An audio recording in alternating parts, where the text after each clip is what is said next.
Jawa Barat masih menyelidiki kasus penyebaran kebencian, permusuhan, dan provokasi yang diduga dilakukan oleh seorang pengusaha sepatu FAS terhadap Kapolda Jawa Barat, Irjen Pol Anton Carlyan. Sementara masih terkait kasus ITE, tersangka dugaan penodaan agama Ade Armando dijadwalkan akan diperiksa pertama kalinya pada Selasa mendatang. Pemilik akun Instagram Cuci Sepatumu FAS ditangkap dan ditahan aparat Polda Jawa Barat atas dugaan tindakan ujaran kebencian yang bersifat provokatif terhadap Kapolda Jawa Barat Irjen Pol Anton Carlyan yang ia sampaikan melalui media sosial Instagramnya. Dalam akunnya, FAS mengunggah kata-kata kasar di Instagram Kapolda Jawa Barat Anton Carlyan sekitar 2 pekan silam. Penahanan pengusaha sepatu tersebut merupakan tindak lanjut dari laporan seorang warga bernama Wanda Putra Jaya Laksana 16 Januari silam. FAS terjerat Undang-Undang Informasi dan Transaksi Elektronik dengan ancaman hukuman penjara maksimal 6 tahun dan denda paling banyak 1 miliar rupiah. Rencananya Polda Jawa Barat baru akan merilis kasus ini besok Senin. Sementara itu, dosen ilmu komunikasi Universitas Indonesia, Ade Armando, dijadwalkan akan menjalani pemeriksaan perdananya sebagai tersangka kasus pelanggaran Undang-Undang ITE pada hari Selasa mendatang.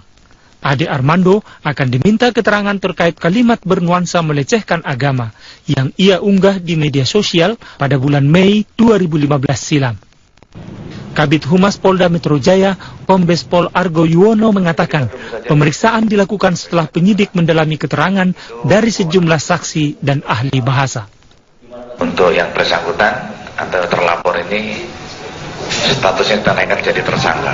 Rencananya minggu depan akan dipanggil sebagai tersangka pada hari Selasa, tanggal 31 Januari. Sementara itu, Ade Armando membantah dirinya bersalah atas kalimat yang ia ucapkan. Ade menduga ada kepentingan lain atas pelaporan terhadap dirinya. Kenapa setelah 2 tahun ya, ini diangkat lagi menjadi kasus ya, diperkarakan lagi atau digulirkan kembali. Nah, saya duga memang ada pihak-pihak yang dengan sengaja berusaha untuk mendesak kepolisian untuk melanjutkan kembali kasus yang memang belum pernah dapat SP3 ini. Nah, sekarang kan memang pertanyaan kenapa nih? Ya maka saya tidak merasa bersalah karena saya bilang Tuhan bukan orang Arab. Jadi justru saya mengatakan Tuhan tidak sama dengan orang. Dan justru yang mengatakan bahwa saya menodai agama justru yang barangkali menyamakan Tuhan dengan orang. Dalam akun media sosialnya, Mei 2015 silam, Ade menulis Tuhan bukan orang Arab, sehingga Allah senang jika ayatnya dibaca dengan gaya Minang, Ambon, dan lain-lain. Status Ade Armando ini menanggapi rencana Menteri Agama Lukman Hakim Saifuddin menggelar festival pembacaan Al-Quran dengan langgam Nusantara. Akibat tulisannya, seorang pengguna Twitter bernama Johan Khan melaporkan Ade ke Polda Metro Jaya. Atas perbuatannya, Ade terancam pasal 156A KUHP dan pasal 28 ayat 2 Undang-Undang Nomor 11 Tahun 2008 tentang ITE. Tim Liputan Metro TV. Orang hasil operasi tangkap tangan Polrestabes Bandung menetapkan 6 tersangka kasus dugaan pungutan liar dan gratifikasi, diantaranya DRW, Kepala Dinas Penanaman Modal Pemkot Bandung.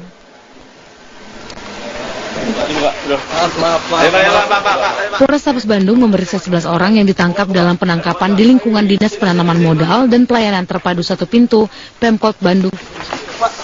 Dari pemeriksaan yang dilakukan selama hampir 24 jam, Polrestabes Bandung menetapkan 6 orang tersangka dari 11 orang yang ditangkap. 6 orang ini adalah Dandan Rizawardana, yaitu Kepala Dinas Penanaman Modal, AS, Kepala Bidang di Dinas Penanaman Modal, juga WK, NS, MTH, serta DD. Menurut Kapolrestabes Bandung Kombes Pol Hendro Pandowo, ke-6 tersangka memiliki peran masing-masing mulai dari mengumpulkan uang pungli dari warga dan pengusaha yang sedang mengajukan izin usaha hingga bertugas menyerahkan uang ke kepala dinas. Dari para tersangka, polisi menyita uang tunai sebesar 364 juta rupiah, 34.000 US dollar, 124 pound sterling, serta uang dalam buku tabungan sebesar 500 juta rupiah. Selain itu, kepolisian juga menyita 2 unit mobil serta sebuah sepeda motor sebagai barang bukti. Saat ini, ke-6 tersangka ditahan di Mapolrestabes Bandung untuk pemeriksaan lebih lanjut. Dari hasil penyidikan, kita tingkatkan menjadi penyidikan. Dari 11 orang yang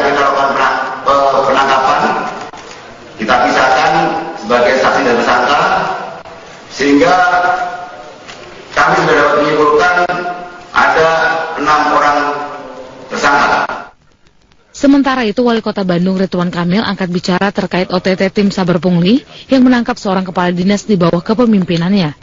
Emil mengaku prihatin atas perilaku anak buahnya. Di setiap kesempatan rapat, Emil kerap mengingatkan kepada pejabat untuk tidak main-main dengan bahaya korupsi, terlebih terkait pelayanan publik. Arahan dari saya hanya ini Kota Bandung dengan tim Saber Pungli ini harus naik kualitas, integritas dan penegakan hukumnya. Jadi saya bilang mau kecil parkiran misalkan sampai yang besar itu juga mohon diungkaplah kira-kira begitu supaya secara multidimensi orang kapok tidak melakukan pungutan-pungutan yang tidak semestinya kepada masyarakat. Agar pelayanan kepada masyarakat tidak terganggu dan berjalan kembali normal, pihaknya akan segera menunjuk PLT Kepala Dinas Penanaman Modal dan Pelayanan Terpadu Satu Pintu. Dari Bandung, Jawa Barat, Roni Halim, Metro TV. Ini belum memiliki nama hakim konstitusi pengganti Patrialis Akbar. Penggantian Patrialis baru akan dilakukan setelah ada permintaan dari pihak Mahkamah Konstitusi pada Presiden. Menteri Hukum dan HAM Yasona Lauli menyatakan untuk mencari pengganti Patrialis Akbar, pemerintah akan melakukan seleksi hakim yang terbuka untuk umum. Presiden nantinya juga akan membentuk tim seleksi untuk menentukan nama-nama pendaftar yang dinilai pantas menjabat sebagai hakim konstitusi. Penggantian ini baru akan dilakukan setelah adanya permintaan resmi dari Mahkamah Konstitusi pada Presiden. Enggak, belum, nanti biar MK yang kasih suratnya resminya nanti prosesnya kan ke Pak Presiden. Pak, ya? Bisa dijelaskan nggak Pak mekanismenya sebenarnya pergantian Pak? Enggak, kalau kebetulan Pak Patrialis itu kan dari unsur pemerintah. Nanti pemerintah dalam hari ini Presiden akan membentuk tim sel secara terbuka, transparan. Nanti siapa yang mau mendaftar ya silakan daftar, nanti tim sel yang menilainya. Ya, oke. Pasca tertangkap pada operasi tangkap tangan KPK 25 Januari lalu, Patrialis Akbar dinyatakan telah melakukan pelanggaran berat oleh Mahkamah Konstitusi. Ketua MK Arief Hidayat mengaku akan segera mengajukan permintaan penghentian tidak hormat Patrialis Akbar pada Presiden. Dalam hal Majelis Kehormatan Mahkamah Konstitusi mengambil keputusan bahwa Hakim Konstitusi yang bersangkutan telah melakukan pelanggaran berat. Mahkamah Konstitusi segera mengajukan permintaan pemberhentian tidak dengan hormat Hakim Konstitusi yang bersangkutan kepada Presiden. Patrialis Akbar merupakan Hakim Konstitusi yang berasal dari usulan pemerintah di era Presiden Susilo Bambang Yudhoyono. Patrialis diduga menerima suap untuk pengurusan perkara uji materi Undang-Undang Nomor 41 Tahun 2014 terkait dengan penerapan zonasi yang dinilai berdampak pada impor daging atau produk hewan lainnya. Ketentuan zona sebelumnya juga pernah diatur dalam Undang-Undang Nomor 18 Tahun 2009 dan dibatalkan oleh Mahkamah Konstitusi pada Agustus 2010. Tim Liputan Metro TV. Harus serius mereformasi diri agar kepercayaan publik terhadap lembaga penjaga konstitusi itu tidak tergerus. Salah satu cara mereformasi MK adalah dengan kembali merevisi Undang-Undang Mahkamah Konstitusi. Penangkapan Patrialis Akbar oleh Komisi Pemberantasan Korupsi membuktikan lemahnya pengawasan di Mahkamah Konstitusi. Reformasi di tubuh MK pun mendesak direalisasikan, salah satunya melalui revisi Undang-Undang MK. Dan menurut saya ini kurang pas, tidak tepat bahkan. Harus ada keseragaman mekanisme. Karena tiga lembaga kekuasaan negara itu, eksekutif, legislatif, yudikatif itu hanya menjadi institusi tempat orang masuk. Karena dalam Undang-Undang Dasar maupun Undang-Undang MK disebut diusulkan oleh. Artinya unsurnya entah dari mana saja boleh. Lemahnya pengawasan di MK sebetulnya sudah diatasi pemerintah saat Ketua MK Akil Mokhtar ditangkap KPK. Melalui penerbitan peraturan pemerintah pengganti Undang-Undang Nomor 1 Tahun 2013 tentang Mahkamah Konstitusi.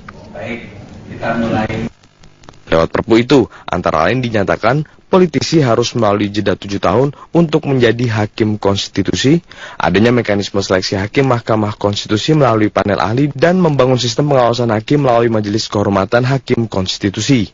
Perpu itu juga membuka partisipasi pihak luar dan komisi yudisial terlibat dalam perekrutan dan pengawasan hakim konstitusi.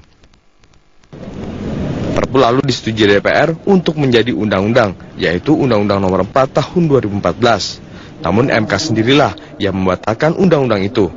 Akibatnya upaya pengawasan terhadap hakim konstitusi itu gagal dilakukan. Mahkamah Konstitusi pertama-tama harus membuka diri untuk bisa dievaluasi oleh lembaga lain, semisal KY, walaupun itu pernah di judicial review dan ditolak ya. Patrialis Akbar ditangkap Komisi Pemberantasan Korupsi pada 25 Januari. Mantan Menteri Hukum dan HAM itu diduga menerima suap terkait uji materi Undang-Undang Peternakan lebih dari 2 miliar rupiah. Patrialis semula adalah politikus Partai Amanat Nasional. Dia menjadi hakim konstitusi atas usulan Presiden Susilo Bambang Yudhoyono pada 2013. Tim Liputan, Metro TV.